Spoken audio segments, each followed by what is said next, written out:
Mheshimiwa mgeni rasmi, tangu mgonjwa wa mwisho afariki na kuzikwa mazishi yenye staha ni zaidi ya siku 42 sasa, na kwa mujibu wa taratibu zenu za kiafya hatujapata mgonjwa yeyote yule wa virusi vya Marburg, na hivyo inatudhihirishia kwamba hali kwa mkoa wa Kagera sasa ni shwari.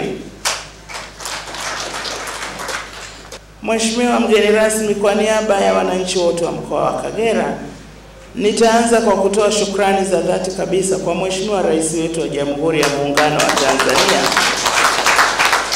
ambaye ndio alikuwa msimamizi namba 1 wa kampeni hii ya udhibiti wa ugonjwa wa Marburg katika mkoa wa Kagera.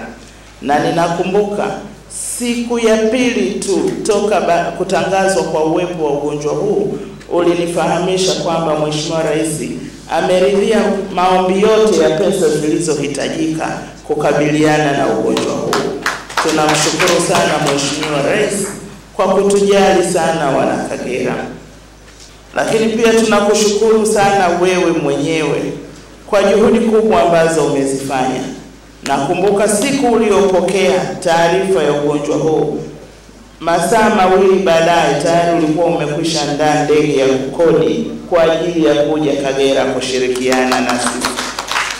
Huo ni uzalendo wa aina yake, na kilichotupa faraja zaidi ni kwamba ugonjwa ulitokea siku 5 baada ya wewe kuwa umetoka Kagera kwa ziara yako ya kawaida ya kuangalia namna utakavyoimarisha hali ya afya katika mkoa wa Kagera. Na ulipokuja katika ziara yako hiyo, moja ya mambo uliyoyaahidi kwamba utayapambania kwa nguvu zako zote katika kipindi chote utakachokuwa waziri wa afya ni kuhakikisha mkoa wa Kagera unapata hospitali mpya ya kisasa itakayomudu kukabiliana na magonjwa hayo. Lakini pia ukaahidi kwamba utapambania sana kupata isolation wards katika wilaya zetu 3 zilizo hatarishi, mmoja wapo ikiwa Biharamulo. Tunakushukuru sana Mheshimiwa Waziri. Nimefarijika sana leo ambapo umetupa taarifa ya kwamba katika mpango wako mmeweka kipaumbele cha kujenga hospitali ya kudhibiti magonjwa ya mlipuko katika mkoa wa Kagera. Tunakushukuru sana. Lakini pia tunakushukuru wewe na wadau wako wa sekta ya afya, wadau wa maendeleo, ambao kwa pamoja mmekubaliana kwamba wodi ya kwanza ya kuwatenga watu wa magonjwa ya mlipuko itaanza kujengwa Biharamulo. Tunakushukuru sana. Na tunashukuru WHO kwa commitment hiyo. Tumeambiwa kwamba mko committed kujenga wodi itakayojengwa Biharamulo, lakini pia kutupatia vifaa vya mobile lab kwa ajili ya kupima sampuli za magonjwa mbalimbali hatarishi.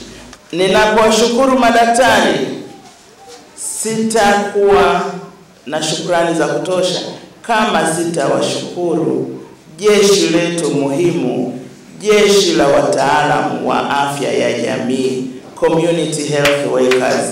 Asanteni sana na hongereni sana, mmefanya kazi kubwa sana ya udhibiti. Mwisho ni washukuru Wasamaria wema wote waliojitolea kwa hali na mali kwa ajili ya kuwakimu waathirika na familia zao. Mheshimiwa mgeni rasmi, wananchi wote wa mkoa wa Kagera, hasa walioko katika wilaya ya Biharamulo, wanastahili heshima na pongezi kubwa kwa umoja, udugu na upendo waliouonyesha katika kipindi chote cha mlipuko wa ugonjwa, na kwa ushirikiano wao kwa wataalamu wetu wakati wa kukabiliana na ugonjwa. Tumeweza leo kurekodi mafanikio ya kudhibiti ugonjwa katika muda mfupi kuliko ilivyokuwa mwaka 2023. Tunawapongeza sana wana Biharamulo. Tangu kutangazwa kwa mlipuko, serikali kwa kushirikiana na wadau, na kama nilivyosema kwa kushirikiana pia kwa karibu, ndugu zangu,